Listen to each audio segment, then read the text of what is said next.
today. From U.S. Bank Stadium in Minneapolis, this is the NFL on EA Sports.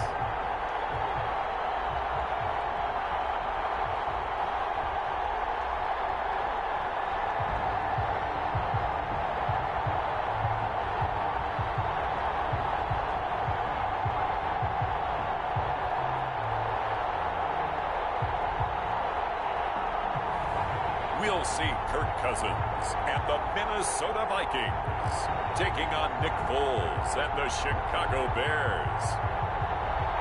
A very warm day outside by Minnesota standards, but then again, it is still summer. Either way, the AC is working just fine at U.S. Bank Stadium in the Twin Cities. It can certainly get loud inside this building, and just a few moments ago when the Vikings were introduced, it was downright shaking in here. They're set for football as the Vikings get ready to do battle with the Chicago Bears.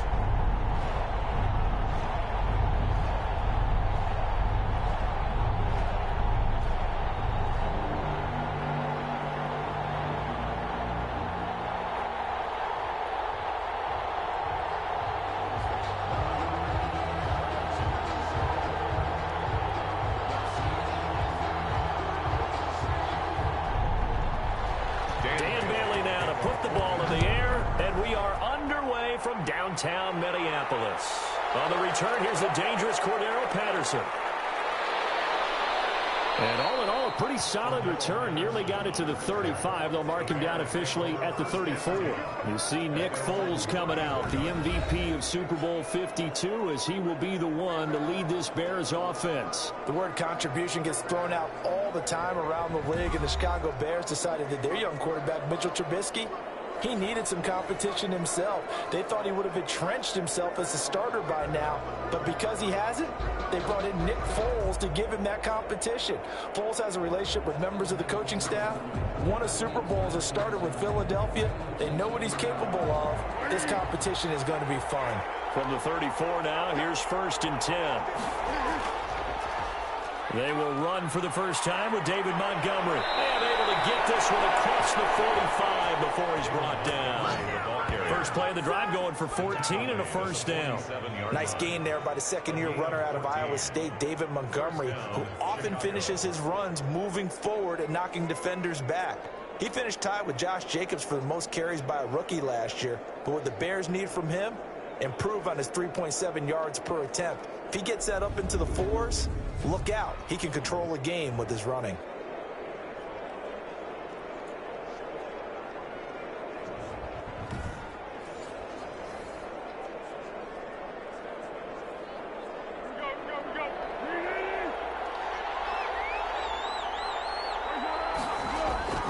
Foles. And the throw left sideline here is caught, but they'll rule it incomplete. Couldn't keep his feet in. Second down. So much for the best laid plans and best designed plays. That was good coverage along the sidelines. No place for that one to get in there. It sails incomplete. So now 2nd and 10 after the incompletion on first down. Now Foles. They'll find Miller. That's complete. And they get to him after a gain of 6 to the 46. They get 6. That'll leave them with 3rd and 4. One thing you're hoping for when you run drag routes, you're able to hit a receiver in stride, and he can pick up a lot of yardage after the catch.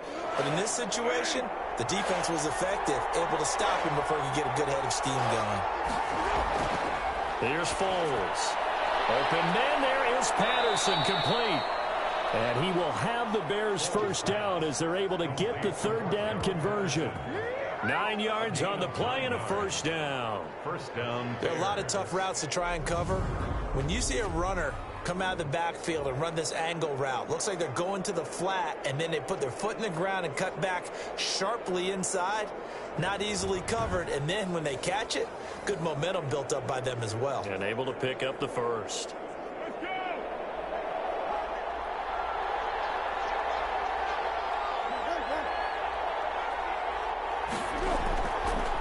To throw now on first down. And incomplete, he dropped it. Maybe a rookie mistake there, second down. We know it's not an easy job to go out and catch passes when people are trying to tackle you and knock the ball away. But the bottom line is, that's a pass he's got to have and a pass he should have caught. Line of scrimmage, again the 37 as they line up 2nd and 10.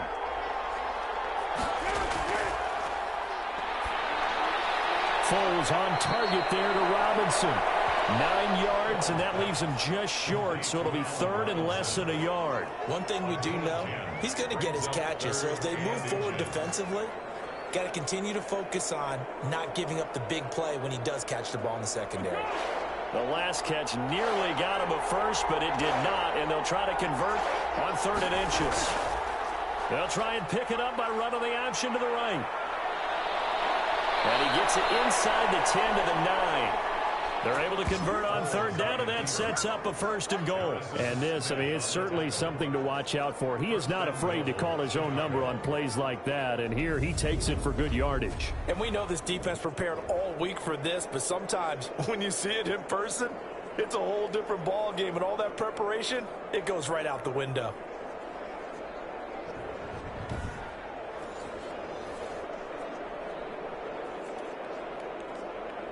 A terrific opening drive has them knocking on the door. 1st and goal. From the shotgun, he'll look to throw. And he takes this one in for a Bears touchdown. A 9-yard touchdown grab. And the Bears have taken the early lead. As a general rule, quarterbacks don't want to lock in on a receiver before the ball is snapped. But in this case, based on the matchup he thought he was going to get, it was favorable for his tight end. He locked in on him early and found him for a touchdown.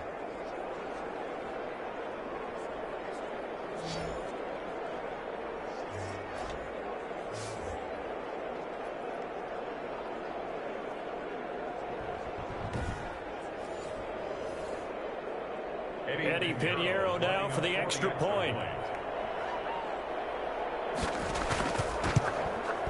And he's got it to make it 7-0 in favor of the Bears. So that drive in total 8 plays. And the end result is a Bears touchdown.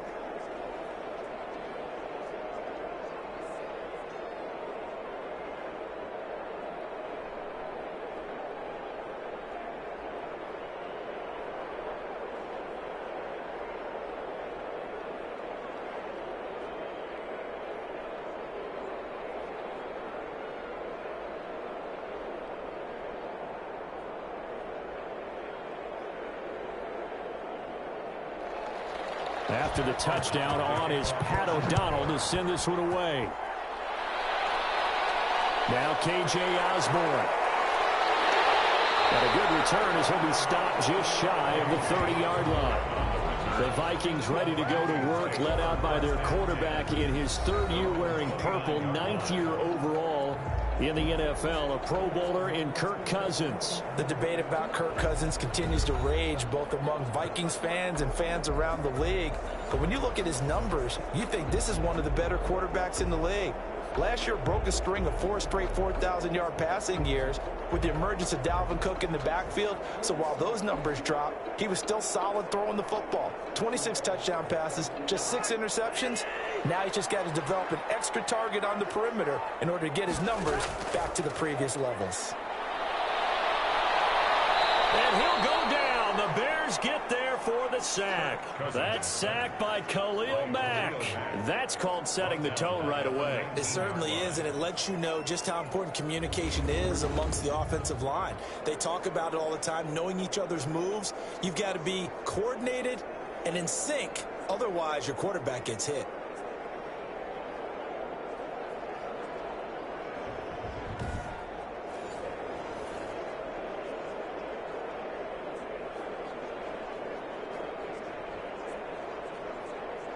And the job becomes twice as difficult now. After the sack, it's 2nd and 20. Now some movement before the snap. And we'll hear from our referee for the first time this afternoon. Well, a great start to this drive. You had the sack, now a full start. I mean, it doesn't take much much to either read lips or just imagine what the head coach is saying right now. Get your head in the game, guys. Let's go.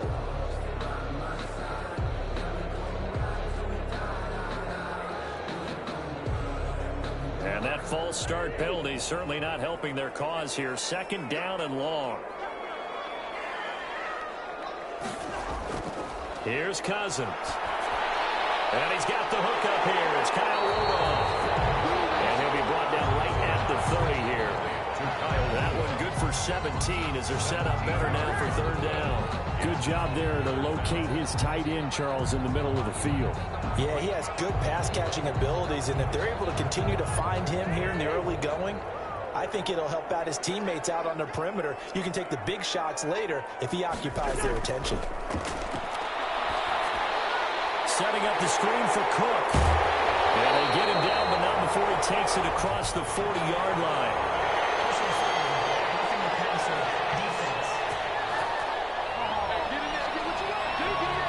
So mark off the yardage for roughing the passer. And I've seen this before. On a screen pass, now are you rushing the passer?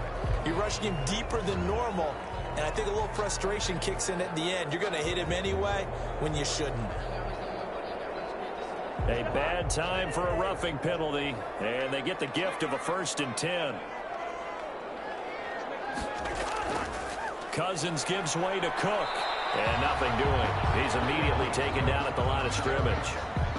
Taken down. Officially no gain on the play, and it's second down. Now that's a mountain of a man that just made that stop, isn't it? But he's more than that. This guy's nimble and quick. More than a space eater. He just made a great play there. Officially nothing on that last run. They'll try again, 2nd and 10. From the shotgun, it's Cousins. He gets this one into the hands of Dalvin Cook. 9 yards, not quite enough, and they'll be left now with 3rd and 1. I'm not sure that this play was designed for him specifically, but they got through the progressions and got the ball to him. So, second catch on the drive. He may not be a primary guy, but they definitely want him involved, don't they? Absolutely. This early, the opening drive, as you said, 2 catches. So, if they can get him going in the passing game, that should open up his running game, too. Boy, no chance as he was met and dropped behind the line there. 4th down now after a loss of 2. Just a simple run play there on 3rd and 1, but this D was up to the challenge and stopped him, bringing up 4th down.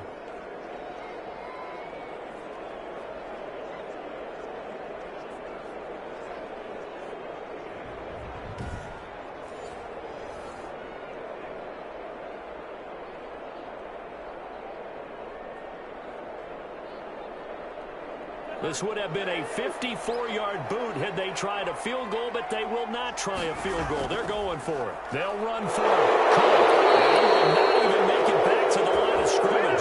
Dalvin Cook turned away on 4th down. And the Bears will get the football back. Well, I guess they wanted to get that touchdown right back on their first drive, but failed to do so. And what they have to be careful of is pushing so hard to stay right there, to stay even with their opponent, that they gas themselves out. You know, it's almost like horse racing. Sometimes you don't want to take your horse right to the front and let them do all the work and then someone catch them at the end and pass them up. You want to make sure you moderate what you're doing along the way and then go for the big finish.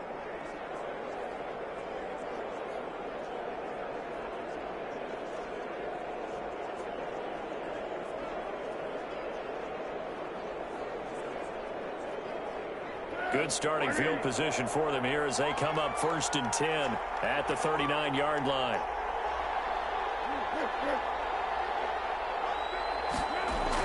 This is the receiver turned running back, Cordero Patterson. Call it no gain on the play, and it'll be 2nd down. Defense doing their job, really nowhere to run the football. Yeah, it's almost textbook, wasn't it? Every place he tried to find an open spot, there just wasn't one. Congrats to the defense, no gain. Call fitting your gaps, right? I love it. You're exactly right. Looking to throw on 2nd down. Foles. That's complete to Mooney. And he'll get up near the 45. They'll spot it at the 44.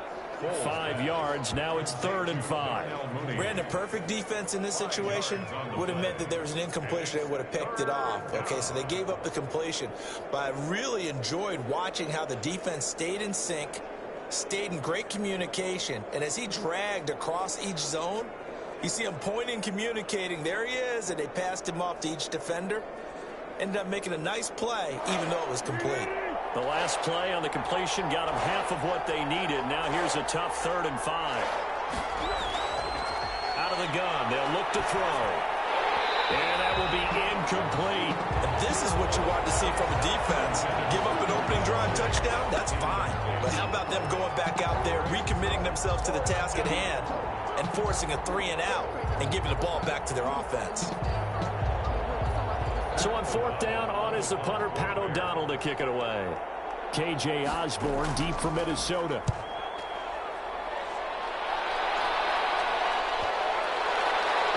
And great special teams work here. This is knocking on the door of the 5. They'll spot it at the 6-yard line. Absolutely love the flexibility of these punters. Their leg drive, able to get it way up in the air, and that allows their punt team to get down there and down it inside the 10 because they've had some time.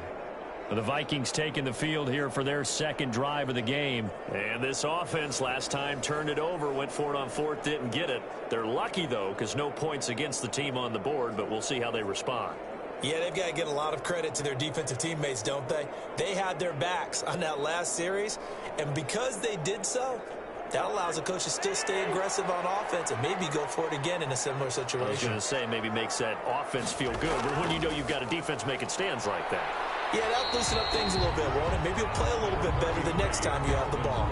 Well, just a yard on the 1st down carry, so it's 2nd and 9. Well, sometimes you just have to give credit to the defense. Great job there at the point of attack, holding up. They won their battles at the line of scrimmage, left him no space to try and run. A really nice job swarming to the ball carrier. On 2nd and 9, Cousins open here, Adam Thielen. And he's brought down, but not before they get it across the 20-yard line. 15 yards on the play, 1st down. They were backed up to start the drive, but how about that aggressiveness? Firing it downfield right away. Nice job there getting out towards what would have been their normal starting position.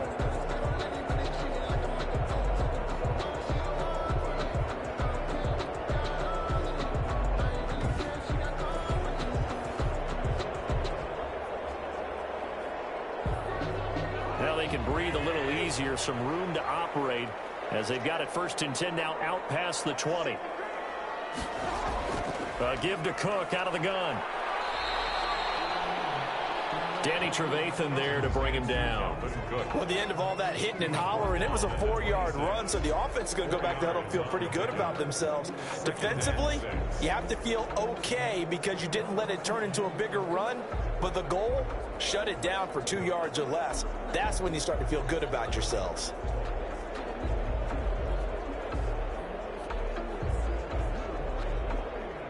The run got 4. Now they deal with a 2nd and 6.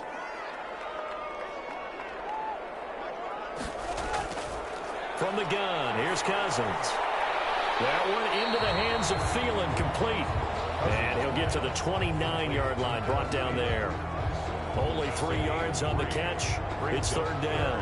I think defensively you're okay with that. You're in the 1st quarter. He's going to get some catches, but they rallied to him quickly. And that's what you count on, and I like what you just said. 1st quarter, can you do it all game long? They catch it, you tackle them, they go down on the spot. Because when you're able to do that and you don't give up big chunks of yardage after the catch, now you put the offense in a position where every series they have to work hard to pick up 1st downs, and you tend to stall them out when you do that. And he will have a Vikings 1st down, I do believe. Yes, he's got it by about a yard there on 3rd and 3. So how would you describe that one, partner?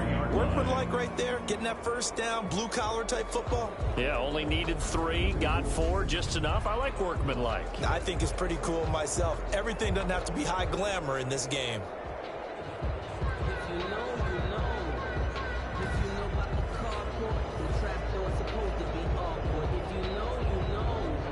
So they'll come up 1st and 10 now from the 33. Working out of the gun, Cousins. And that is incomplete. He couldn't hold on through the contact. Brings up second down. I think that was good strategy there, trying to go right back to him after the last completion. But this time, the defense was all over him, and they got there to break that one up. 2nd and 10 from the 33-yard line. Cousins again. And Rudolph has it, the tight end. That'll leave them with a 3rd and 2 coming up. They got 8 yards there. I know exactly what's going to be said about that play from the defensive perspective. What's that? That's why I tell all you guys we need more than one tackler to the ball. He broke the first tackle. Luckily enough, there were more people there to get him down. Trying to keep the drive going here. This is play number 7 on 3rd and 2. They'll run it. Here's Cook. And he will have the first down as he's brought down up near midfield. The drive stays alive. A 3rd down gain of 8. And it's pretty evident when you watch how Minnesota plays, just how important Dalvin Cook is to their offense. 1,000-yard rusher a year before. The first one the Vikings had since Adrian Peterson was dominating their carries. And having Cook in the lineup for the bulk of the season, that made Minnesota exactly what their head coach Mike Zimmer wanted them to be. A much more physical team that complemented their defense. Following the good run by Cook, here's another 1st and 10. Cousins. Throwing the out route incomplete. It's Johnson. 3 yards the gain there, 2nd down. It's a pickup of 3. Brings up 2nd and 7 at the 48-yard line.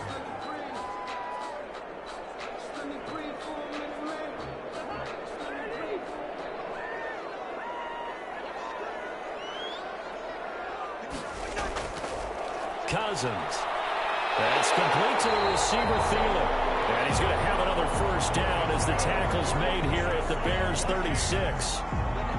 They pick up 12 on the play there, and they move the chains. 36-yard line.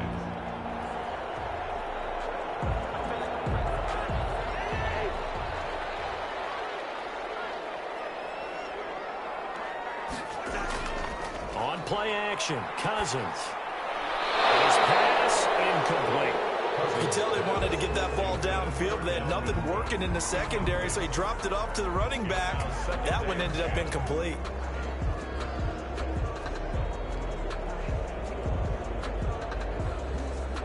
An incomplete pass on 1st down. That leads to a 2nd and 10. Draw play, Cousins to Cook. And he'll be brought down on the 30-yard line after a gain of 6. Now we'll look at Smith. Not sure exactly what happened, but he's still down. Well, he gets attended to. We'll step aside.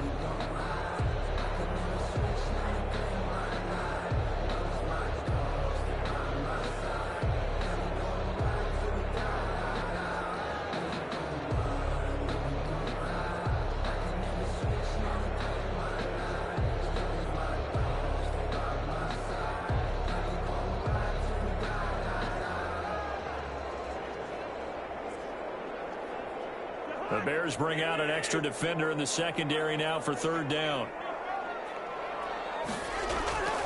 Now Cousins. Open man is Thielen. It's complete. And he will have a Vikings 1st down as they're able to get the 3rd down conversion. A 1st down for Minnesota. Cousins finding Thielen. So he turned to a trusted, familiar face in that 3rd down situation. It paid off. Yeah, you go to your veteran receiver in that spot, so you can't underestimate him when he's on the field. Defensively, make sure you know where he is because he understands how to get open in key situations.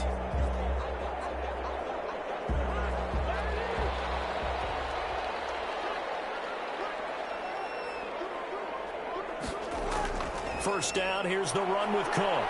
And he'll get nothing there. Stopped right at the line as that will wind us down to the end of this first quarter play. After one, 7-0 on EA Sports.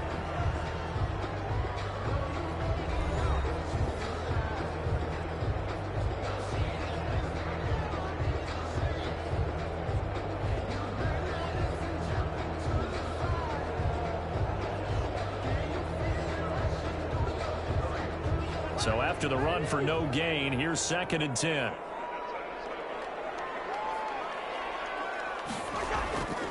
Cousins to throw it. And it's off the mark, incomplete. Oh, man, for him to be that wide open and drop it. Sometimes you have just too much time on your hands, right? You end up thinking way too much, and your hands get shaky. And yes, he's a tight end, but that's a catch he should have made. The Vikings on 3rd down. They've been near perfect, 4 for 5 to this point. This is 3rd and 10. Looking for Jefferson, but this is intercepted. Picked up by the rookie, Jalen Johnson. And a big turnover there as his guys will get the football back. Before we came up to the booth, last thing he said as we were walking off the field, want to play mistake-free football. Well, that just went out the window there with a pick. And do you remember what you said to me when we were walking up to the booth after he said that? You're like, oh, fatal last words. Every time we hear that, things tend to fall apart a little bit, and that's what we saw there. Didn't get enough on that throw, and it turned into an interception.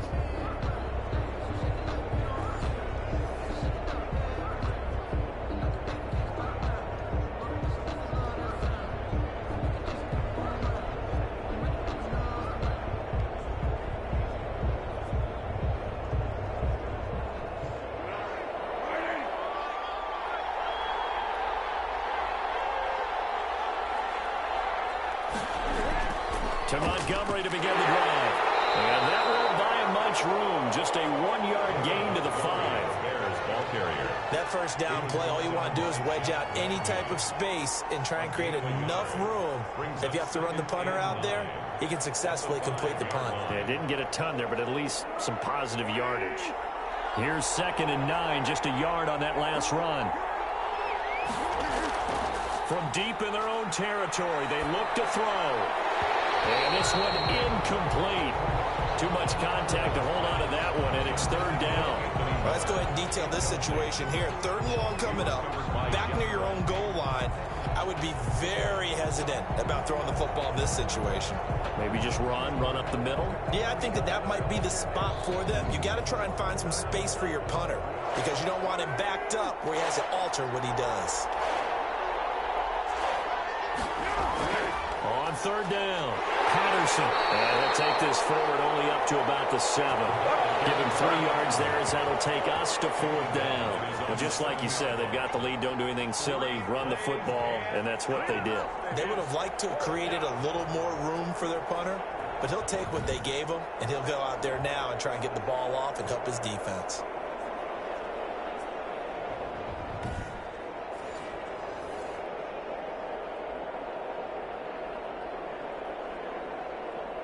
Here's Pat O'Donnell now as he'll punt it away for the 2nd time.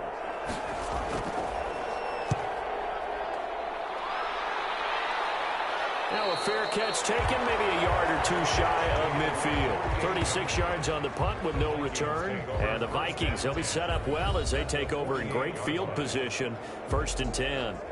And now out comes Minnesota. And the interception last time on the opponent's side of the field, certainly not what they wanted.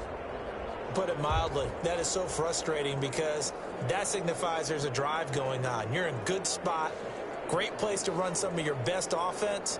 Instead, they turn the ball over. Yeah, turned the ball over last time. See if they can avoid doing it here.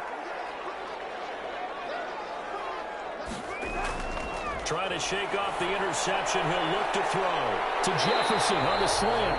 And they'll get him down as he's inside the 40. It's a gain of 11 as the Vikings pick up the first. Well, that certainly has to feel good. And it's not all the time that the play caller should get all the credit. Sometimes I think in the huddle, the quarterback just says, hey, who's going to make a play for me? I just need something right here. And the end result there, nice first down. Drive keeps moving. So here's a 1st and 10 at the 38. From the gun, it's a give to Cook. Fighting his way down to about the 35-yard line. Give him 3 on 1st down. It'll set up a 2nd and 7. Give credit to the defense for stringing that play out, and they gave up no cutback angle. You know he was trying to dart through. No place for him to go. A nice job there, only giving up a 3-yard gain. From the 35 on second down. Cousins. Johnson with a completion over the middle. And he's going to have another first down as the tackle's made here at the Bears' 22-yard line. That one goes for 13 yards, and it moves the sticks.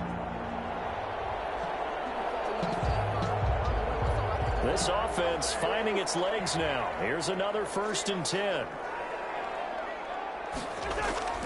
Play action now. Cousins. And his throw is incomplete. They were looking for Johnson that time, and that'll bring up second down. That was a nice job defensively of disguising their coverage and making it difficult for the quarterback to lock in on a receiver, and it results in an incomplete pass. So after the incompletion, 2nd and 10 from the 22. To throw, Cousins. They'll be tipped and intercepted. Picked off by Kyle Ford. And the 12. That's where it stops. The return is halted at the 12-yard line. Second straight drive now here, Charles, that have ended with an interception. And I just wonder, because I don't think it's going to rattle him necessarily, but I also wonder if it's going to nerve him a little bit. Does it lead to another one, or does he find a way to pull it together and become sharp again?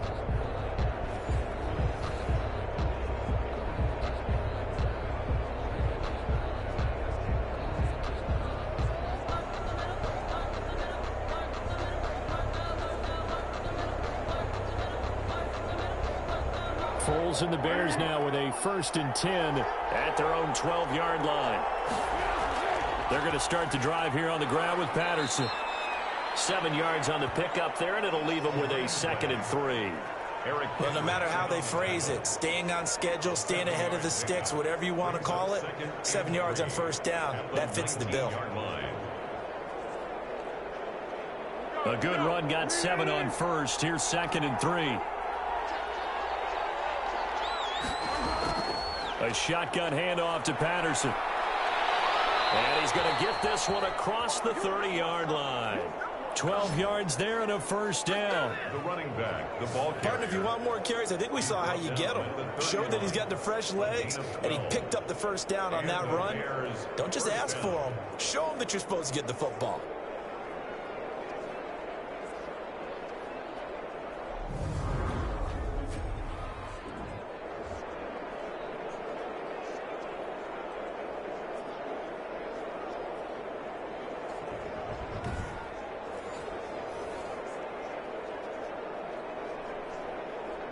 Line of scrimmage, the 31 now on 1st and 10.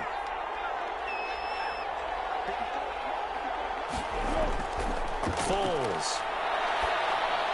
And this is caught. It's Jimmy Graham. And they'll get it up just short of the 45 at the 44. Another nice gain, 13 yards that time, and another 1st down. Nice job there of utilizing his big target. He didn't overthink it.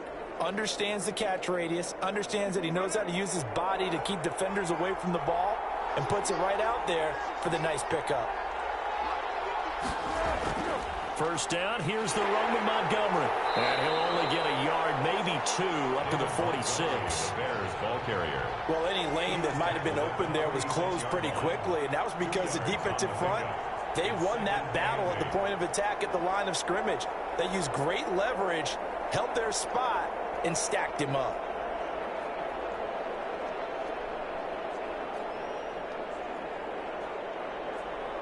The last run got a couple. Here's 2nd and 8.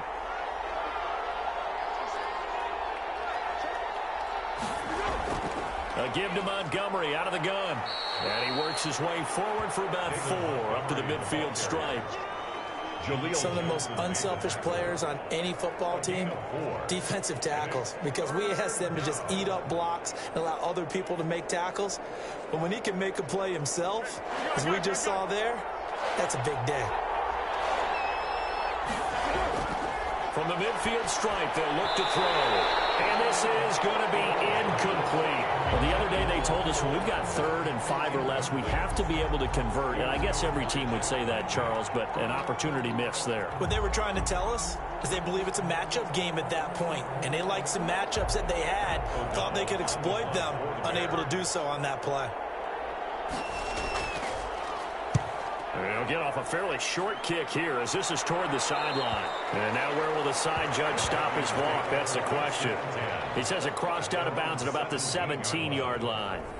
Now the Minnesota offense set to take over again. And 2 interceptions thrown here in this first half. You hear it, no matter the sport, they say the great athletes, they can kind of have a short-term memory, but that's easier said than done. It is easier said than done, but I played with a guy who threw 2 interceptions in the first quarter of a really big game we were playing. Johnny Unitas? And no, not quite of that level and not of that age. But I was going for the age. I remember looking over at him, and he was smiling. And I thought, what is he smiling about? It's because he had enough confidence in himself that was a fluke. And he went out and played pretty well the rest of the day.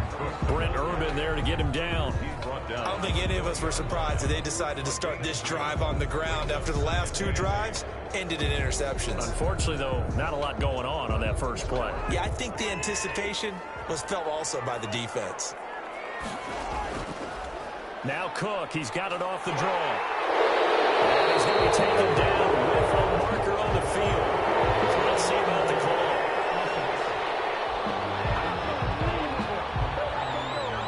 So this will be accepted as it moves the offense backwards.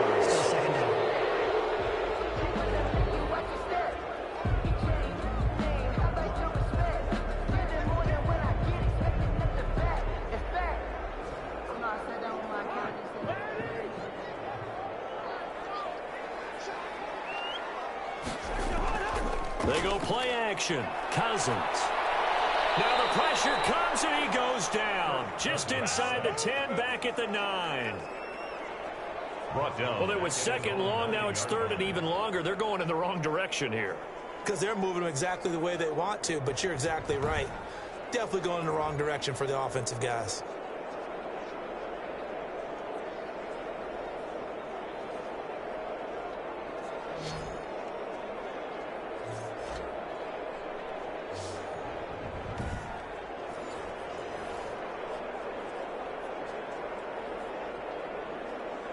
Cousins with work to do after the sack as he brings his guys up on a 3rd and long.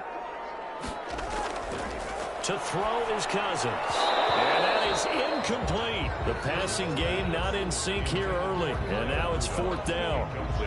Tight end has become a bigger and bigger part of the passing game in the NFL. But if you drop the football, that position can get swapped out with a wide receiver in that spot, a running back in that spot. There are other ways they can go if you're not going to catch the ball. And that's not just his first drop, his 2nd drop of the game.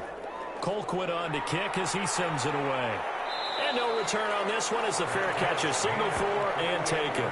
It'll wind up just a 35-yard punt, no return. And it'll be a short field for the Bears as they take over 1st and 10. Now Allen Robinson and company gearing up to go again on offense. 2nd quarter here, he has only 1 catch, but they have the lead. You got to think, though, he's going to be more involved at some point. That's what you would expect, but sometimes what defenses do to take away a player of his magnitude, it costs them in other areas. And right now, with them losing, they may have to change their focus, and maybe he will open up a little bit more as the game goes on. Yeah, well, so far, just the single catch. Now Foles. Open man is Kmet, the tight end. 7 yards, the pickup there. Not a big window to throw. Coverage wasn't too bad there. Yeah, they had him under wraps pretty well, but somehow able to muscle his way open and catch the ball. Able to get 7 on that 1st down pass play. 2nd and 3. Here's Foles. And he'll complete this one to Patterson. And they'll be inside the 35 now at the 34-yard line. 7 yards there and a 1st down. The start for them near flawless. Defense gets them a 3 and out. 2 quick pass connections on offense. So that's how a team works together. Just what you described. Get them the ball, give them a little momentum, and they're capitalizing off of that. Thanks a lot, guys. Back to throw now on 1st down. Middle of the field, it's Robinson. And brought down, but not before they're inside the 25. It's a pickup of 10 and a Bears 1st down. But one of the ways the quarterbacks keep all the receivers alive in a play, never lock in on any one guy. Make sure you keep your eyes moving, scan the field. And here he finds the open guy for a nice pickup. And we've got movement. I think this is against the Bears here. Let's find out. Offense. Yeah, that'll be accepted, of course, and that moves him back 5. Still first down.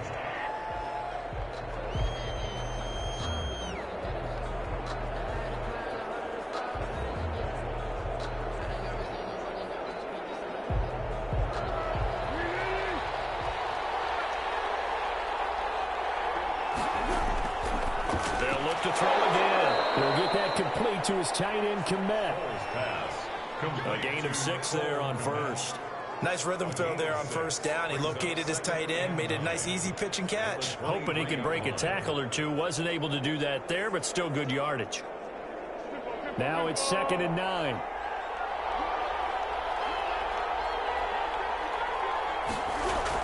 A play fake to Montgomery, now Foles. And he is in. Touchdown, Chicago. 23 yards for the touchdown as the Bears push further out in front. When we draw up defenses on the board, we do account for every receiver. But on that particular play, somehow he was wide open, became an easy touchdown pass.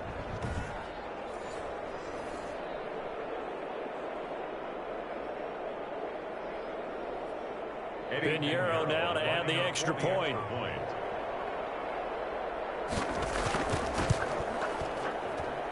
And it's good to make it 14-0. So that drive spanned 5 plays. And it culminates in a touchdown for Chicago.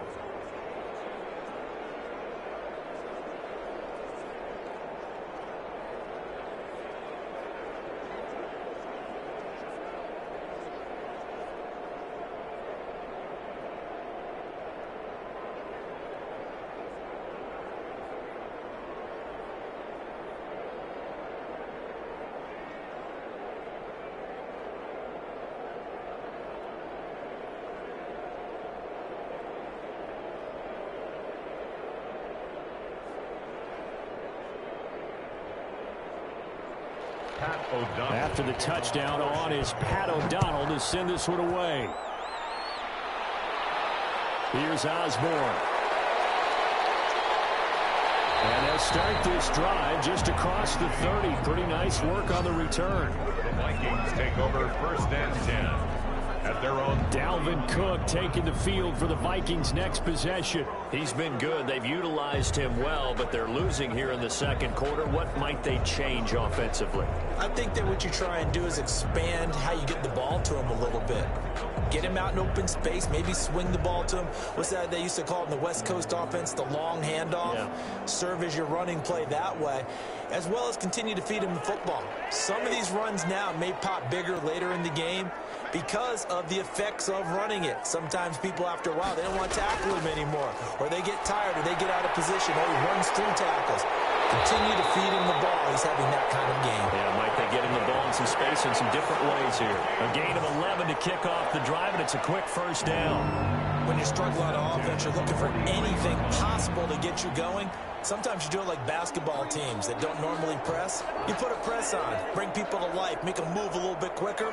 Maybe that'll help them as they head towards the half. A first down throw for Cousins. He gets this one into the hands of Dalvin Cook. And he was able to shed one tackle but could not get away from there. Roughing the passer, defense. What you talking about, Rick? Well, we looked at each other right away. We knew that flag was coming out.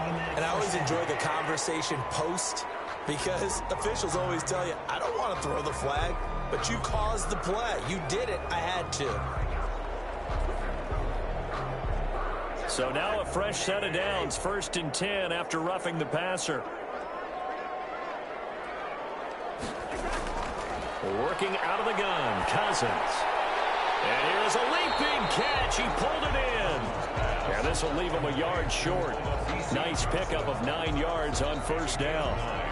Brings up second. In so many ways, throwing the hitch route is actually one of the safer things an offense can do.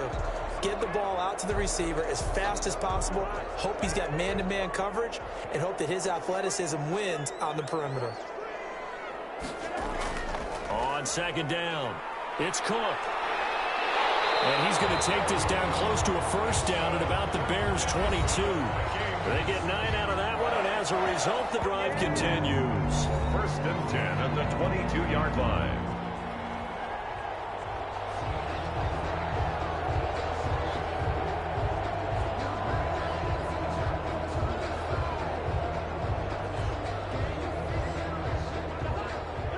We remind you that coming up at halftime, we'll pay a visit to Jonathan Coachman. He's in Orlando, and he'll have our EA Sports halftime report. Going on first down, but this one winds up to be incomplete. Johnson, the intended target, but it'll be 2nd down. They've given up a few first downs on this drive, but getting the incompletion there, that should give them something to build on and maybe turn the tide. So after the incompletion, 2nd and 10 from the 22. From the gun, here's Cousins. His throw at the 5. And he'll get into the end zone. Touchdown, Minnesota. Kirk Cousins on the connection to Justin Jefferson. And the Vikings have made this now a one-score game. I know these wide receivers are about flash and dash and high-flying plays, but a good number of them played running back at some point in their career, and that's how they finish off a lot of their big plays, run after the catch. And this time he finishes off the big play in the end zone. Dan Bailey now for the extra point.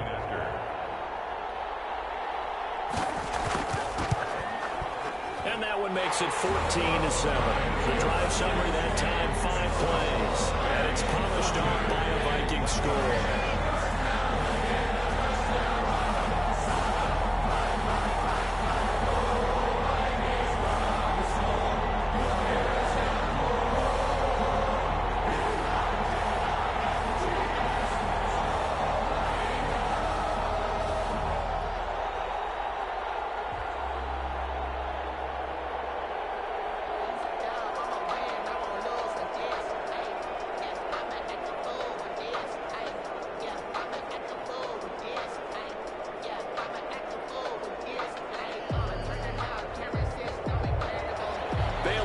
Kick it away after the touchdown. Now it's Patterson. And up to about the 26-yard line, just across the 25. The Bears take over 1st and 10. Here's the Chicago offense coming back out onto the field. And for them, a touchdown their last go-around. Obviously, they'll be hoping to do that again. And when you start plotting for this drive, when you start thinking to yourself, okay, what are we going to do? You don't go away from what you did before because that worked, but you have to be prepared for wrinkles and counters because you know they'll make some adjustments.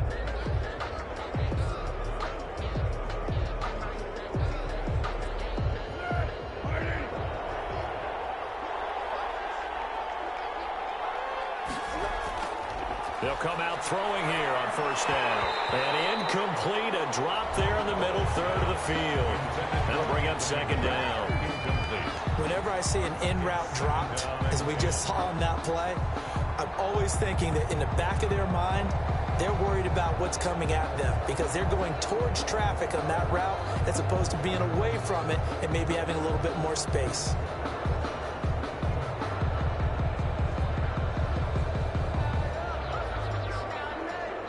Once again, they'll come up on the 26-yard line, 2nd and 10.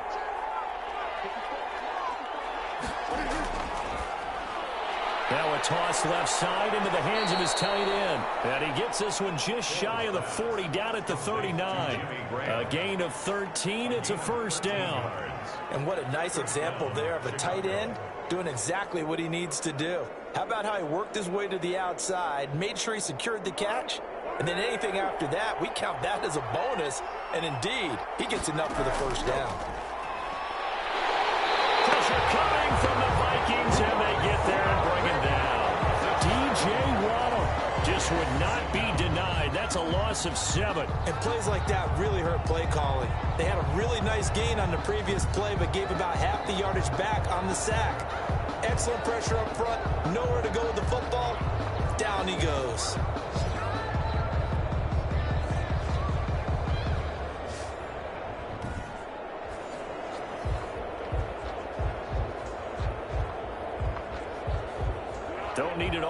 it once, but you figure they're going to need something here. 17 yards to go on second down.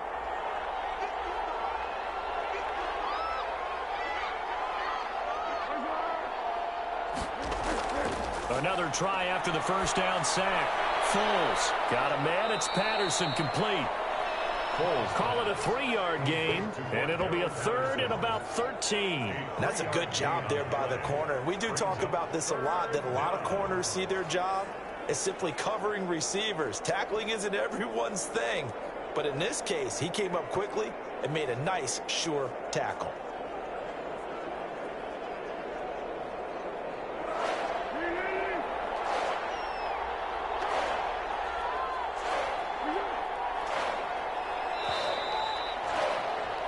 So we have reached halftime with a touchdown. That's the difference on the scoreboard. As we'll send you down to Orlando, we check in with Jonathan Coachman for our EA Sports Halftime Report. Coach. All right, Brandon, thanks very much. Welcome, everybody, to our abbreviated version of the EA Sports Halftime Report. We saw a strong first half out of the quarterback, Nick Foles. How about 150 yards passing and 22 rushing? His guys have the lead as we'll hand it back over to our commentators, Brandon Godden and Charles Davis. Okay, Coach, appreciate it. A one-touchdown game here as we get set to resume play in the second half.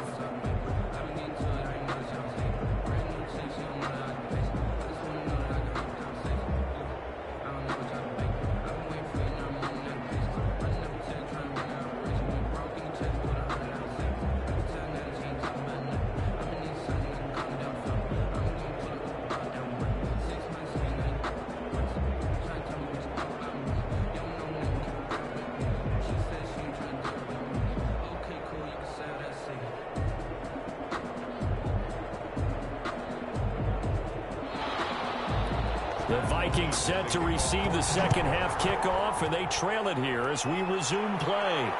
Fielded a couple yards into the end zone. And he'll be stopped right around where he would have been had he gone down to a knee, maybe a yard shy of there at the 24. At their own 20. Out come the Vikings. They'll have it first on offense as we begin the third. And they're hoping to redo their efforts in the last drive when they got into the end zone. And just think of what it's like now on the sideline, because when you score a touchdown, you have to go over and look at the tablet and see what you did on the last drive.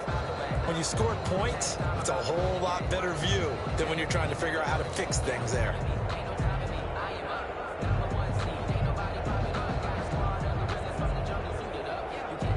Cousins and the Vikings with a 1st and 10 at their own 24.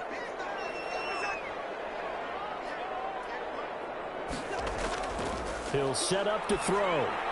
That's complete to the receiver, Thielen. 7 yards, the pickup on the pitch and catch. A 7-yard pickup brings up 2nd and 3 at the 31-yard line.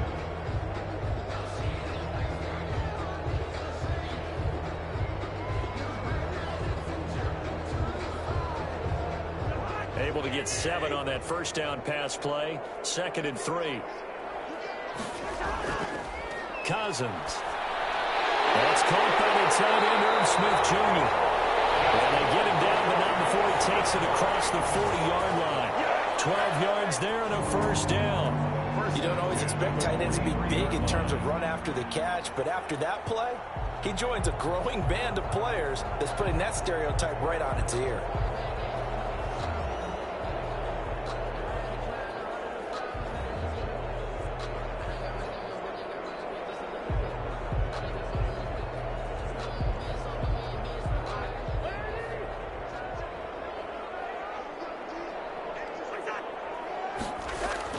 Cousins on 1st down. And Rudolph has it, the tight end. And he'll work it across midfield inside the 45. Another nice gain, 13 yards that time, and another 1st down. Well, that's always a good place to throw it just because he's one of the biggest targets not only on this team but in the National Football League. And you and I both know the quarterbacks love these large-bodied tight ends, and why not? Nowadays, they're really wide receivers who are just taller and have a little bit more weight. These guys catch the football, make big plays downfield. In the old days, we wanted them to block. Now coaches want them to catch the football first. A gain of All defenses worry that whenever anyone catches the ball and has a head of steam come out of the backfield, it can turn into a big play with missed tackles or he runs through people. But they were right there waiting, and they stopped him for a minimal gain.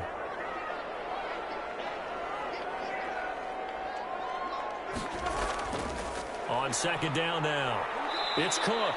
And he stopped immediately there.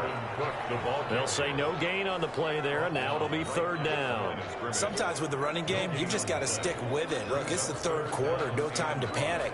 But that also doesn't mean you just do it the same way you've been doing it the entire ball game. Maybe change up some blocking assignments or run a few different plays, but stay with the overall essence of the running game.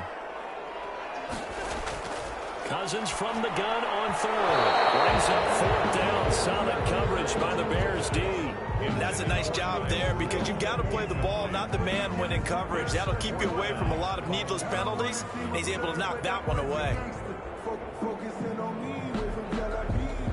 Here's Britton Colquitt now as he'll kick it away for the second time.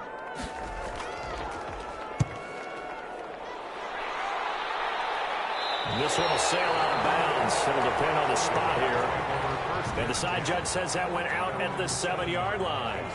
So well done there. And these punters, they get more specialized and better each and every year, don't they? They sure do. And now it's really not the American punters. It's the Australian punters with their kicking academies and that flat drop and just kind of kicking the nose of the football. They're able to almost stop it where they want to, like a good golfer can check one up.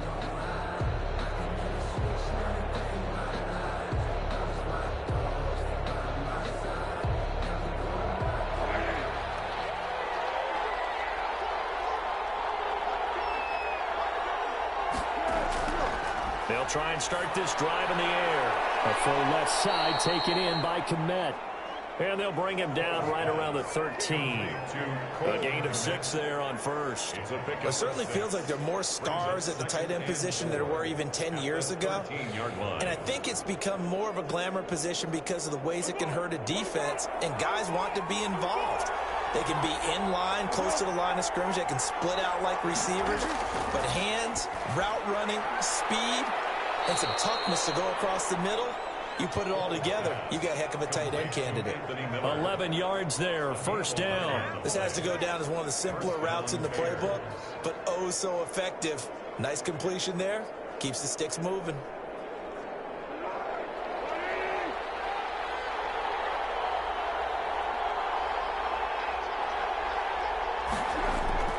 Foles.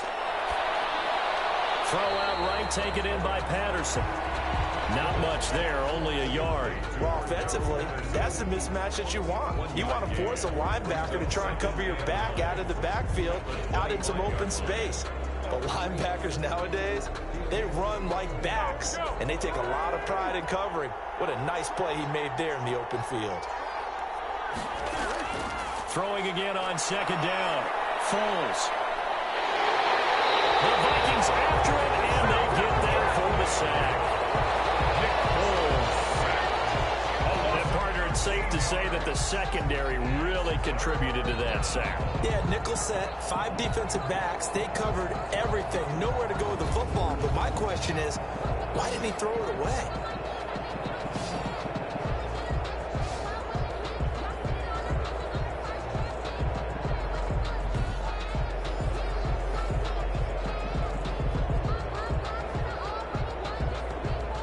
Not easy for Nick Foles and the Bears now. 3rd and long after the sack. Now they'll throw here out of the gun. That's complete right side to Kmet. And able to get this across the 20 before going out of bounds. Now after the completion, we're going to get a timeout, an injured player. We'll check on his status when we get back.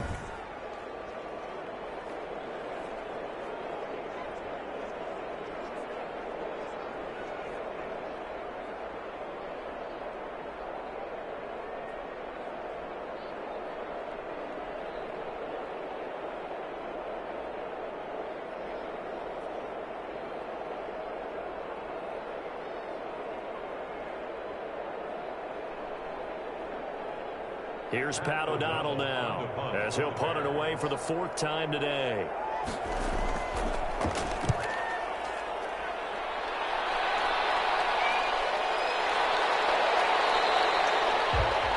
It's a 42-yard punt. They keep him to just a yard on the return. And the Vikings will take over here 1st and 10. Minnesota now ready for their next possession. And both of these defenses have been stifling these last few drives offensively. Just not able to get anything going. So what needs to change? I think a lot of the guys will go back and review, so to speak, because everyone has someone assigned to how did each play work. Okay, what did we use that kind of worked for us during this game? Try and get back to some of those plays, as well as the possibility of showing something you haven't shown already in this game and trying to change things up. We'll see if they take the advice of Mr. Davis. And he puts his head down and gets up to the 42 for a gain of about 6. Eddie Jackson brought it down. Getting had a ton of success here so far, but you get the feeling that he might be on the verge of popping one. Yeah, even on that one, there was a little bit of a hole, but it closed there quickly at the end. 6 yards on that last play. Here's 2nd and 4. From the shotgun, it's Cousins. Now into the hands of Thielen, complete. And he'll be taken down, but not before he gets into enemy territory. 11 yards there, 1st down. If you're going to blitz, likely going to leave you in man coverage with this guy, and that is less than ideal. It is, because just about any offense that has an elite receiver, if you blitz and have him in man coverage, you're going to him, even if he has an elite defender on him, because he usually knows where the ball is before the defender does.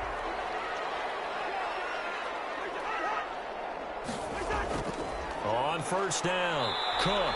And they'll get this just to the 47. 1-yard gain. Dalvin Cook. Ladies and gentlemen, that is a force of nature in the defensive tackle position. Yes, he's as big as they come, but still plenty agile. He's able to make a nice play there to swallow up the ball carrier.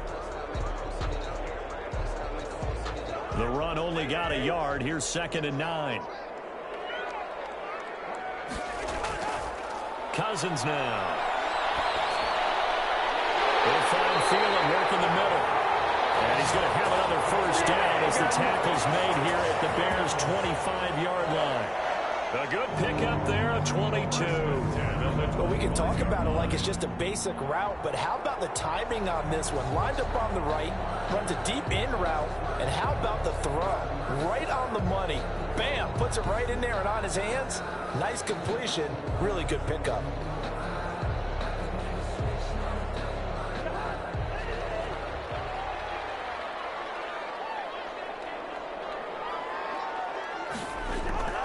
They'll run on 1st down. It's Cook. And he'll work free from one tackle, but that's about all as he's taken down. There to make the tackle, Khalil Mack. No doubt about it. A really nice job there by the defense, not allowing him to get to the perimeter.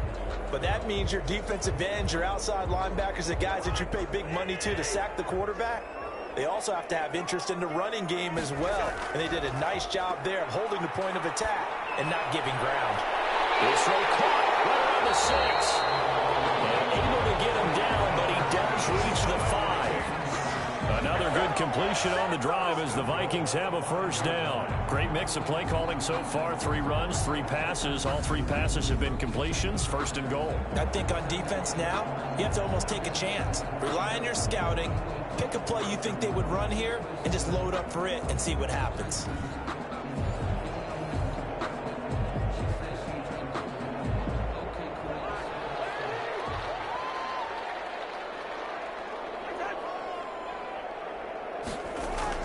They'll run with Cook. And he's going to get him about 3 yards closer. He's down to about the 2. Vision is so important for the man in the middle because his ability to look through all the clutter that's happening in front of him, diagnose a play, and then go make it and finish it, that's when the great ones know that they have the goods.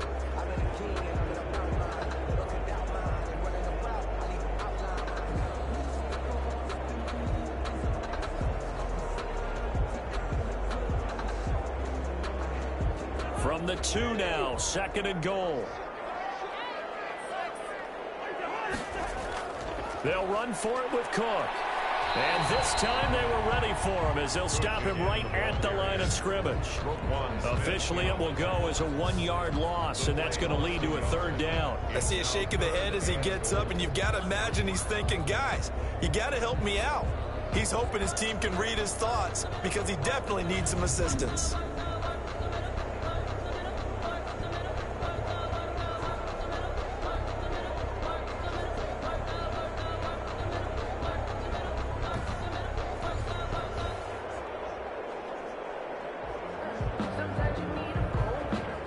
Third and goal now, mere inches from pay dirt.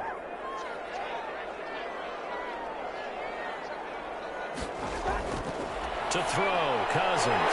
It's caught in the end zone. Touchdown, Minnesota. B.C. Johnson There to make the grab. And the Vikings are an extra point away from tying this thing up. And all about timing there on that short slant, Charles. Exactly right. That was timed up so well. The route, the throw, touchdown.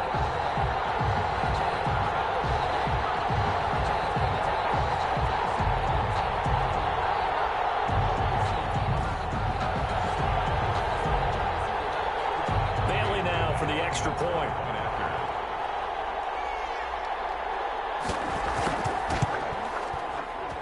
And we've got a good one brewing. We're all knotted up at 14.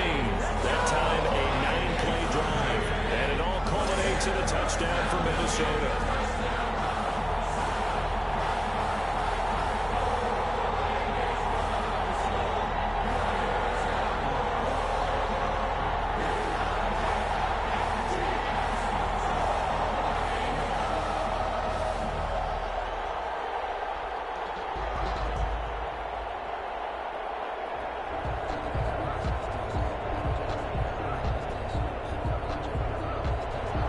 This one tied at 14 now as he sends this one away.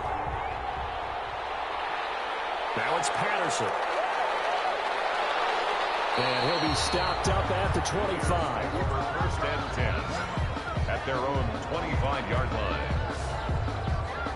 Nick Foles gearing up again here to go on offense. He's played well. Good first half. He's continued that here in the third quarter. But my question, when you're a head coach, what do you look at stat line-wise for your coach? Do you go right to turnovers? You really do. As much as coaches don't want to talk about that, that's where it starts. When I played in college, our first rule for every game, the team making the fewest mistakes will win.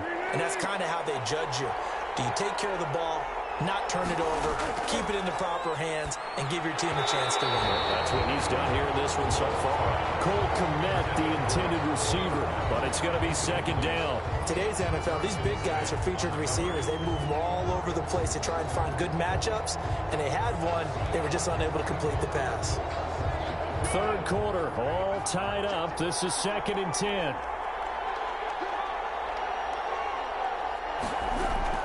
The play-action fake. They'll look to throw.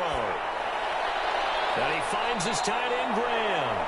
And he'll be out of bounds across the 30-yard line. They get 7 out of that, so they're left with a 3rd and 3. So much goes into a successful play, doesn't it? How about that play action there, freezing the defense just enough to bring the tight end free downfield for the completion. A second down completion got him 7. Now here's 3rd and 3. They'll run it. Here's Montgomery. He's going to be stopped short of a first down as they'll get to him at about the 33. Only a yard on the pickup there, and it's going to leave him with a 4th down. Well, they're hoping that the second half is better for him than the first half. They've got to find a way to get him going. He's a big part of their offense.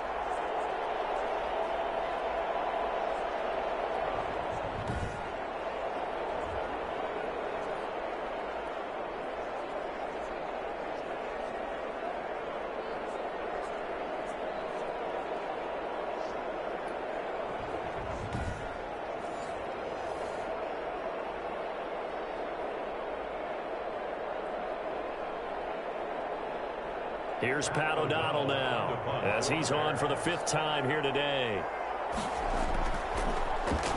44 on his first punt, and this is a good kick as well. So a change of possession here on the punt, and that will come the offense as they take over. At their own 21-yard line.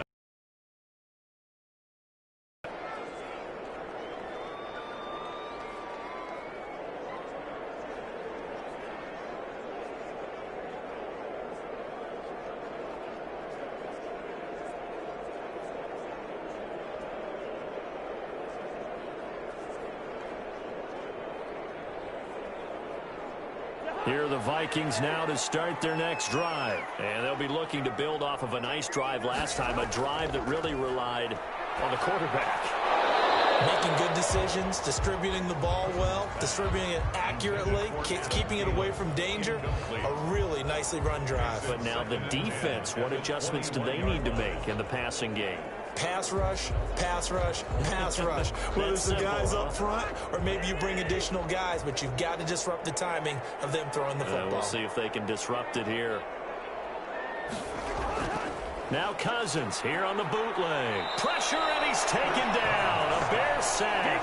The sack by Robert Quinn. 8-yard loss on the play. Now Charles dealing with a 3rd and long. They'll have to try to go back to the air again, and this time avoid the sack. Certainly hard to try to establish momentum when all you're doing is going backwards, not protecting the passer, and he gets dumped on his backside.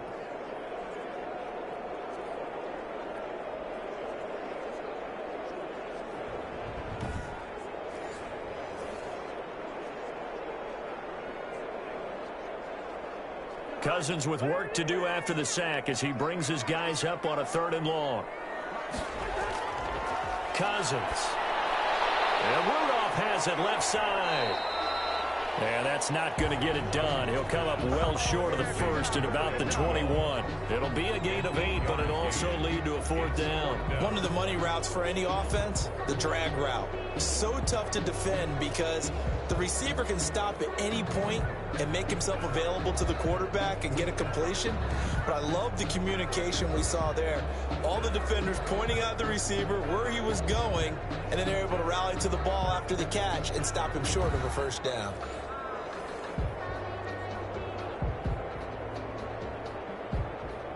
Here's Britton Colquitt now as he's on to punt for Minnesota.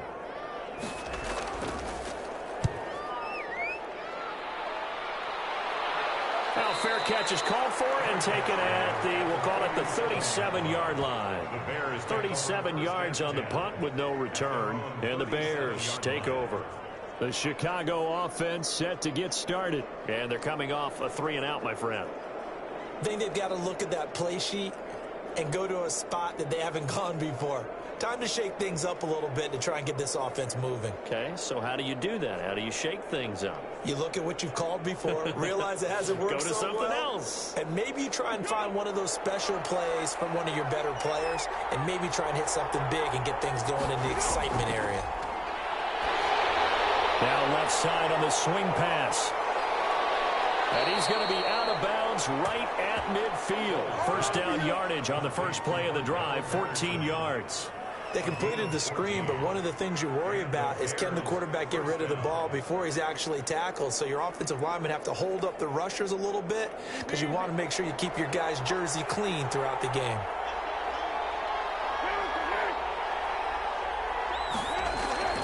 On 1st down, it's Montgomery. And that play will go nowhere. Losing yardage back near midfield at the 49. 2 yards the loss, 2nd and 12. That was well played there defensively. 2 tight ends in the formation, which essentially gave them 7 blockers up front. Hard to imagine with all that size and beef that they could let a tackler through. But that's exactly what happened. A loss resulted.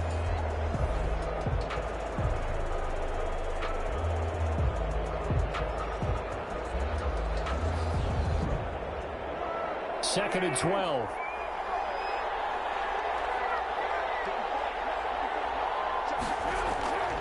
There's Foles. Looking middle, and it's incomplete.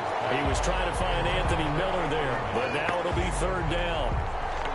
It's 3rd down and 12. An incomplete pass on that last play, and that means they'll need to come up with something here on 3rd down. Now Foles. And the throw there going to be incomplete. Intended for Darnell Mooney. Incomplete. It's now 4th down.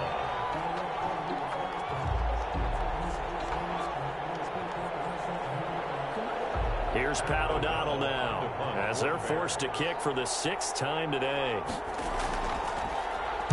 Oh, this is off the side of his foot. And no return possible here as they angle this one out of bounds. At their 36-yard line.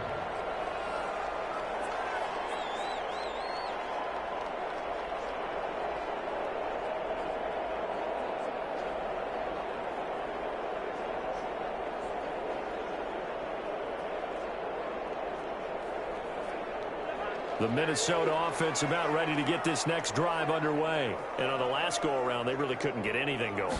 They had to punt from deep inside their own territory, which means you're going to lose the field position battle as a general rule. What they're looking for now is a little more consistency, move the ball at least a few times on offense, get a couple of first downs, and hopefully flip the field. Yeah, just something to build off of. That's what they're looking for here.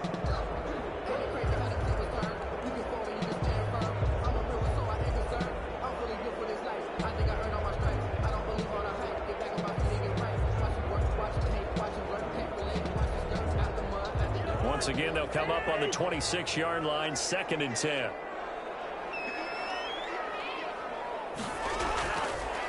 Working out of the gun, Cousins. He gets this one into the hands of Dalvin Cook. 4 yards the gain, and it'll bring up a 3rd down. That might feel like a little bit of a lost opportunity there for the offense because the defense brought pressure that time. And sometimes against that, you can get out to your running back, and it can turn into a big gain downfield. But what a nice job they did getting to him quickly and holding him to a short gain. On 3rd down, Cousins. The throw complete to Beebe. 2 yards is all they'll get on the completion. It's 4th down. Partner, I think that completion takes the definition of dink and dunk to a different level, doesn't it? It does, and the defense was right there, kind of played into their hands. Here's Britton Colquitt now as he's on to punt for Minnesota.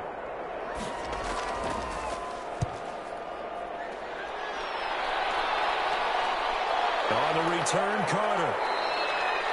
It'll be a net of only 30 here. 40-yard punt, 10 on the return. And the offense will take over with a new set of downs. 36-yard line. Now Chicago getting ready to go as they take the field. Excellent job by their defense to force the punt and provide them with this opportunity, all tied in the 4th quarter.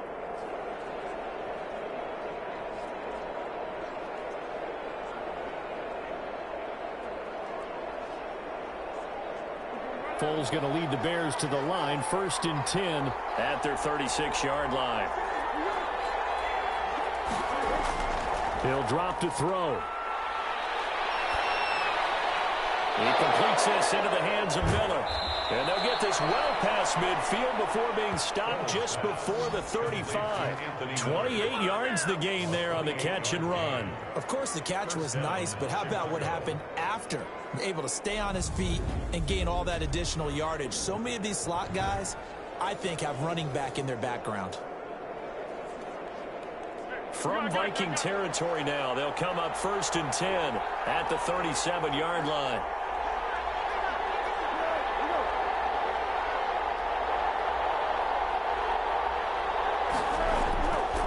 Now a shotgun snap as they'll look to throw. Allen Robinson, the intended receiver. That'll bring up 2nd down. From the snap, he certainly looked like he knew where he wanted to go with the ball, but surprise, that guy was covered. So that took his attention elsewhere to no avail.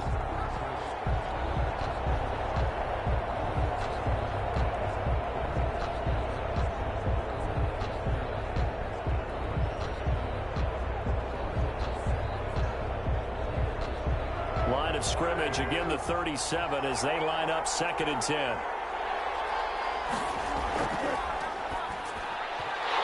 Toward the center of the field, but it's incomplete.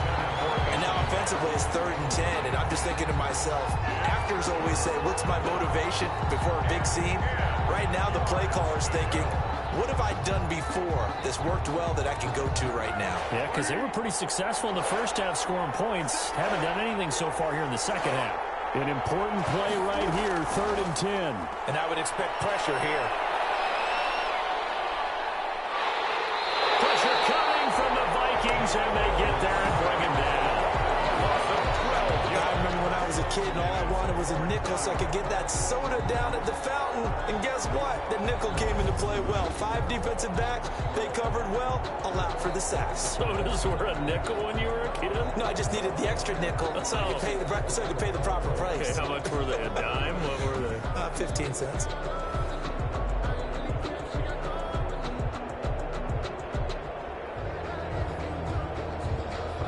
Here's Pat O'Donnell now as he's on to punt for Chicago.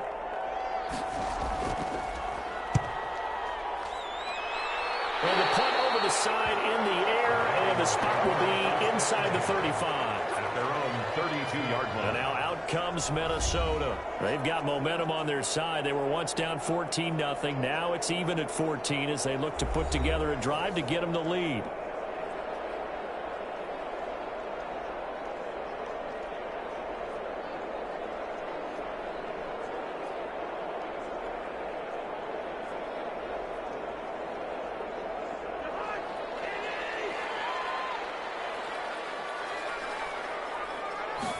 They'll start with the option. And he'll work this one up to about the 38. It's a 6-yard gain on the ground, and that'll make it 2nd and 4. That's a really nice job by them picking up the run blitz and detecting it and blocking it and turning it into a nice run. And a lot of times you think if you blitz a running play, you're going to smother it. But a lot of the blitzers, they come in a little bit high. They don't have great leverage, and they're easily blocked and turned to the side.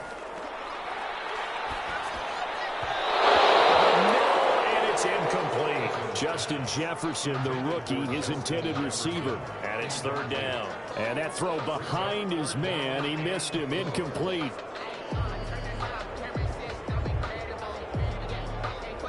The Vikings on 3rd down. They've converted 5 times in their many chances thus far. This is 3rd and 4. And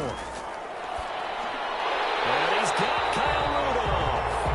And he will have a Vikings first down as they're able to get the 3rd down conversion.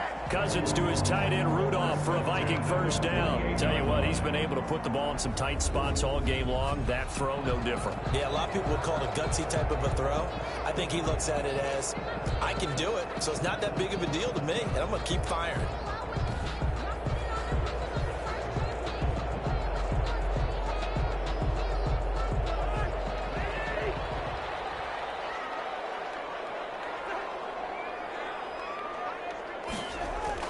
A first down throw for Cousins. And this is incomplete. As tight ends go, he might not provide the super flashy plays very often, but he's pretty reliable. Usually an excellent target and normally catches what's thrown to him, but he didn't on that play. So after the incompletion on first, now 2nd and 10.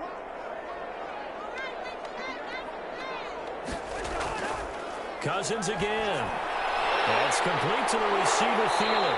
And they'll work this down to the 40-yard line. Tackled there. 12 yards there and a first down. And partner, in a tie game in the 4th quarter, you and I both know in the NFL, that's when you lean on your stars. And he came through with a nice catch right there. So into Bear territory now. This is 1st and 10 right at the 40. To the air again, it's Cousins. Over the middle, but it's incomplete. Dalvin Cook is running back, the intended target. And now it's 2nd down. Certainly appeared to take away his first read, and by the time he tried to look elsewhere and find an open target, the coverage was too good. That one falls incomplete. So 2nd down and 10. Once again, they'll go from the 40. Again, it's Cousins. And they will not get the connection there. It's incomplete. So many offense want to include their running backs into their passing offense and be able to swing the ball out or check it down to them. But sometimes those guys are just not as comfortable catching the ball as they are running it. Now play number 7 of the drive as they're looking at a 3rd and 10.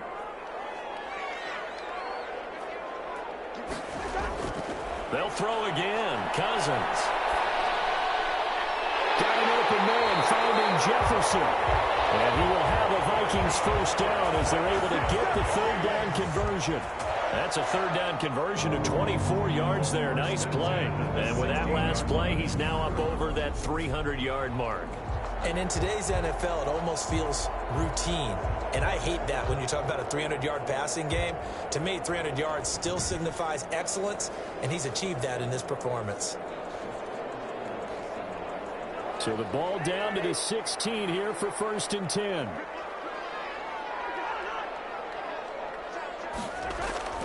Another tote for the workhorse this afternoon. It's Cook. And this time they were waiting for him as he'll be knocked down before he can get back to the line of scrimmage. Defense simply not fooled by the draw there. Well, they were thinking run to begin with, and what they tell their defensive linemen is play the run on your way to the quarterback. If someone shows, go get him, and that's exactly what they did.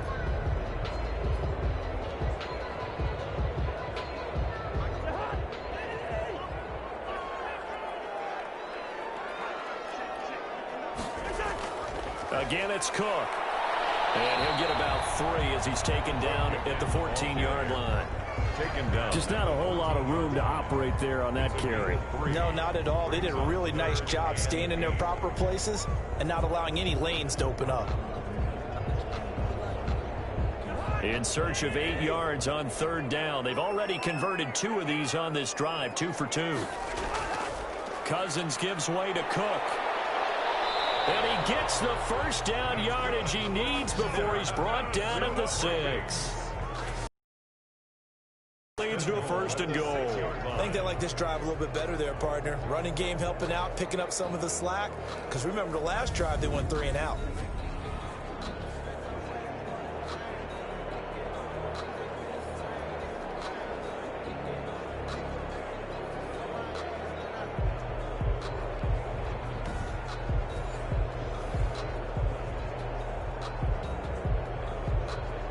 Field goal could get him the lead, but it might not be enough here as they come up on 1st and goal.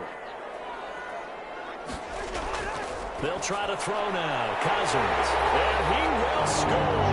Touchdown, Vikings. Kirk Cousins on the connection to Justin Jefferson. And the Vikings have taken the lead.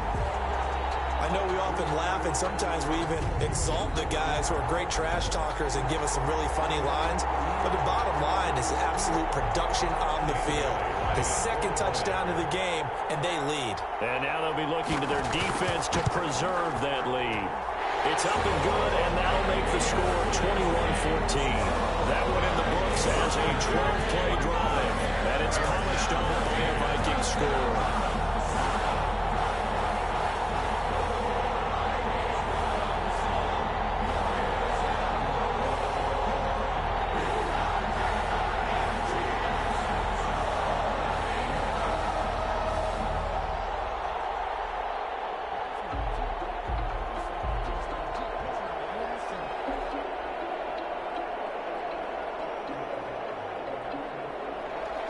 Bailey now to kick it away after the touchdown.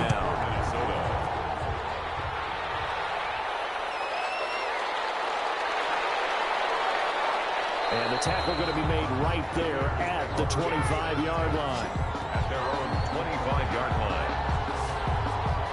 Here's the Chicago offense coming back out onto the field. And now they'll look to answer working from behind. And remember, this offense has sputtered yet to score here in the 2nd half. They'll need to change that here.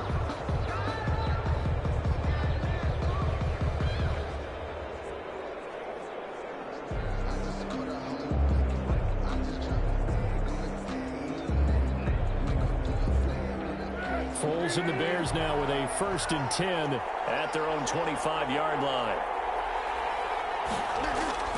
And he'll throw right away. Oh, it's a screen pass. That's complete. And now running right through him. And he's brought down after a very nice gain. It'll go as a gain of 25 on a play that started back at the 25. I like the design that we're seeing right there. This is what they need. Down by a touchdown here in the 4th. They just need to keep working their way downfield. And when they see openings, take their shots.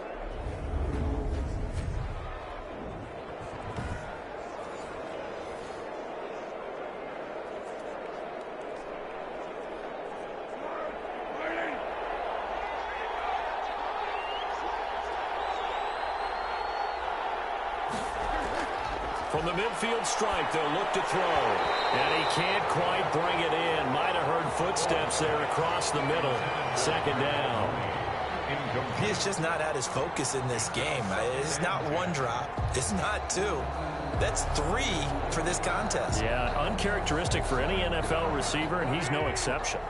After the incomplete pass, here now is 2nd and 10.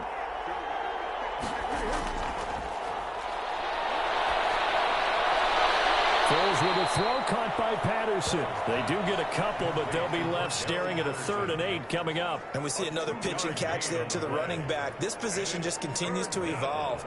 They've become just as critical to the passing attack as a lot of receivers, tight ends, because their ability to make people miss in the open field can really generate big plays for an offense. Foles. Oh, no, he lost the football. And the Vikings pick up the football.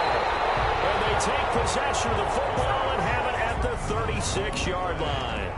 Every week we hear talk about create turnovers. In particular, they wanted to force some fumbles. They got one right there. And it shows you how the game has changed over time. It used to be good enough for a guy to get a sack of the quarterback in the pocket. Now, if you come to the sidelines and you didn't knock the ball free, your coaches are upset with you. All right, so if you're a quarterback, it starts all the way back in the youth leagues. Take care of the ball, take care of the ball, take care of the ball, because here come the defenders.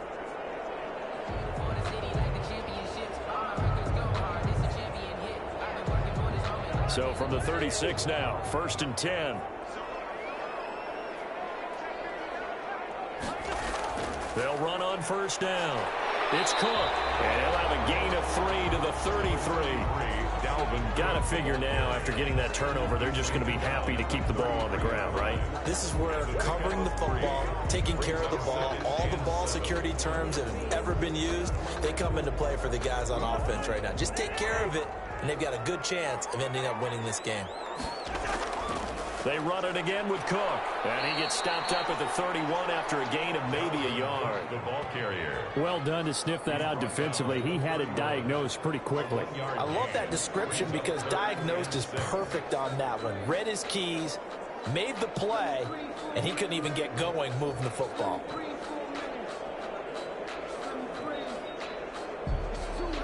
Got to get to the 26 for a first. This is 3rd down. From the shotgun, it's Cousins. Going to throw right side here, complete. And they're going to mark him down short, maybe by about a yard, if that. So much about offense is what you call hidden yardage. You know, you throw the ball to someone, they catch it, and then they can make a big play. You know, they create a play, run after catch. They did a really nice job there of limiting that and keeping him from a 1st down. Yeah, stopped him in his tracks. Mike Zimmer's made his decision, and that decision is to try and go for this thing on 4th down. They'll run for it. Cook. And boy, this is going to be close. That mark looks a little short, and he didn't get there. Dalvin Cook turned away on 4th down, and the Bears will get the football back. So that's a decision that could loom pretty large here. They go for it on 4th down, but come up empty. But I actually like the call, and the reason? It shows me a head coach has faith in his team overall. First, on the offensive side, thinking they can pick it up, but also knowing that he has faith in his defense that if they don't, they'll go out there and stop them. I like the confidence he showed.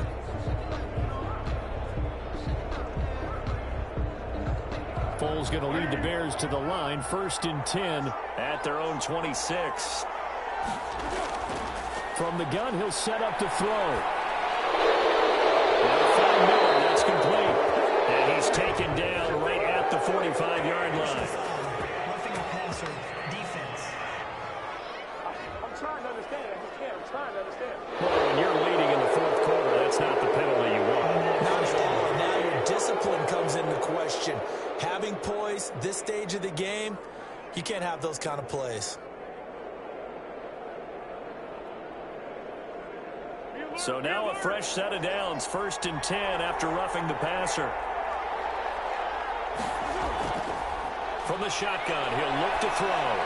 Got a man, it's Patterson, complete.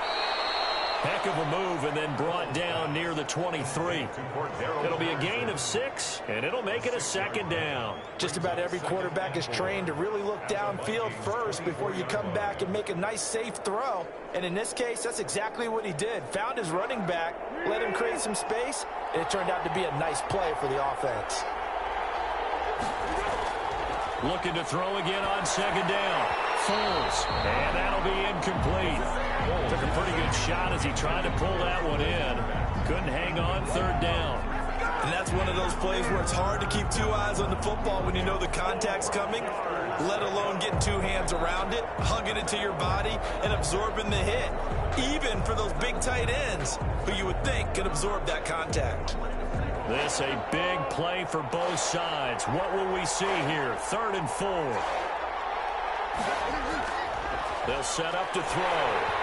And that one drops incomplete as he got popped as he was throwing it.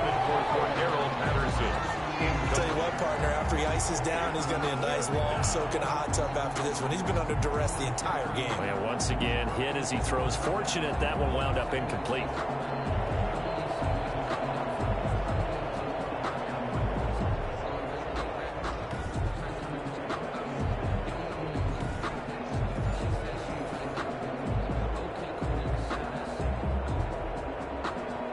One score down. Here we go.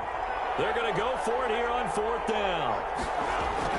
Got to try it here. He's back to throw. And no, it's incomplete. The Bears tried it on 4th down, unable to convert. And the Vikings defense is going to get the football back. So the failure to convert, no doubt, really hurts. But this one's not over. A good chunk of time on the clock and the timeouts. Yeah, not only do they have the timeouts, as you just noted, they're going to get an extra one with the 2-minute warning. And that's going to help them big way. So in a sense, they have 4 timeouts in their pocket. The big thing, stopping them on defense now. They can't let them get a 1st down and make them use their timeouts and get a fresh set of downs. They've got to stop them right here. And if so, they've still got an opportunity. Cousins and the Vikings with a 1st and 10 at their own 24. He'll start by handing it off to Dalvin Cook. Even with that broken tackle, can't go very far. Stopped short of the 30. Roquan Smith, the Bears' leading tackler last season, makes the stop. And when do they start thinking about burning these timeouts? They've got all 3 still defensively. To me, you have to start right now. Here's the time, and that means you've got to stop them on defense, not give up the yardage, use your timeouts in order to get the ball back and try and score yourself. But now is the time to start using those timeouts. And keep in mind, it'll also stop the clock at the 2-minute warning. That one, a 1st down pickup of 8. Minnesota Vikings. 1st and 10 at the 36-yard line. 4th quarter, down to the final 2 minutes, and we've got a 1-score game.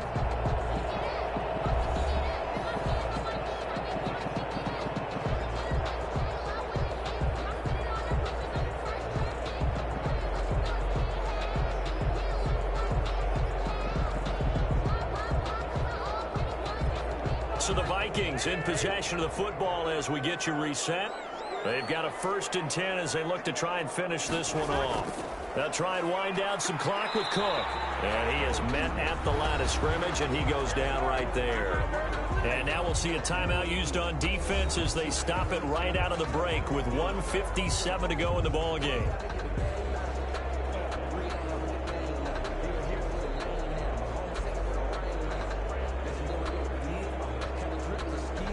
Another running situation on the doorstep as they come up 2nd and 10. They'll try and run some clock here as they keep it on the ground. He's got the 1st down and more past midfield. And all the way down to the 41-yard line. Now the Bears going to use the 2nd of their timeouts.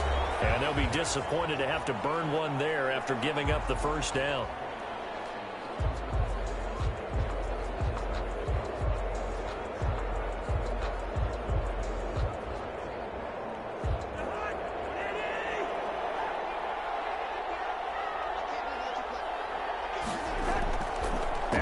With Cook. Now the Bears will use their 3rd and final timeout as he'll talk things over prior to this upcoming second down play.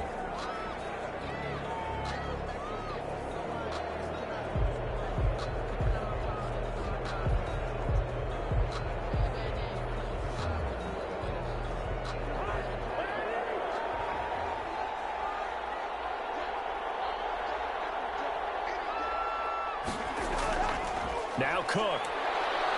And tackled down after a gain of 3.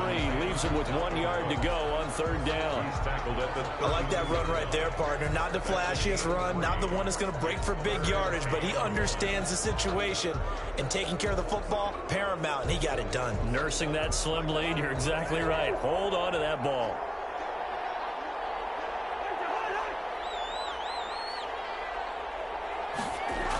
They'll run it. Here's Cook. Oh, and now he bowls him over. And he's brought down, but following a pretty juke move that gives him the first down. It's a gain of 6, and that ought to just about do it. At carries like that, that's how they're going to continue to salt this thing away here, Charles, in the fourth quarter. Yeah, how about that? A new set of downs. Clock continues to move. No better way to close out a game than to tap those mastodons you have up front and say, guys, keep pounding them. Let's keep the ball, keep their offense on the sidelines, and let's close this one out. All runs on this drive so far. It's 1st and 10.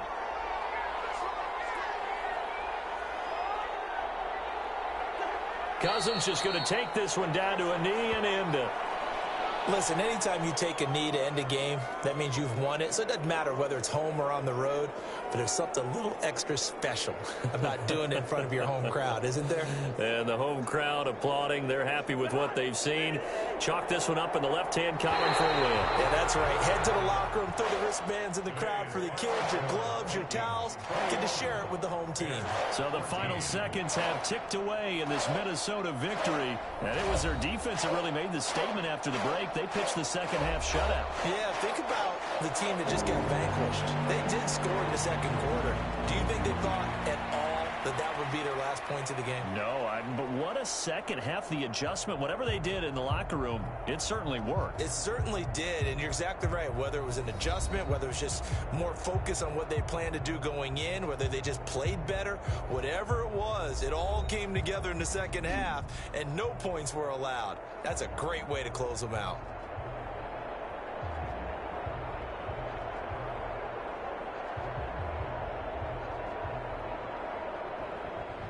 So that's a wrap for Charles Davis. I'm Brandon Gaudin, and this has been a presentation of the NFL on EA Sports. For more, check us out at easports.com.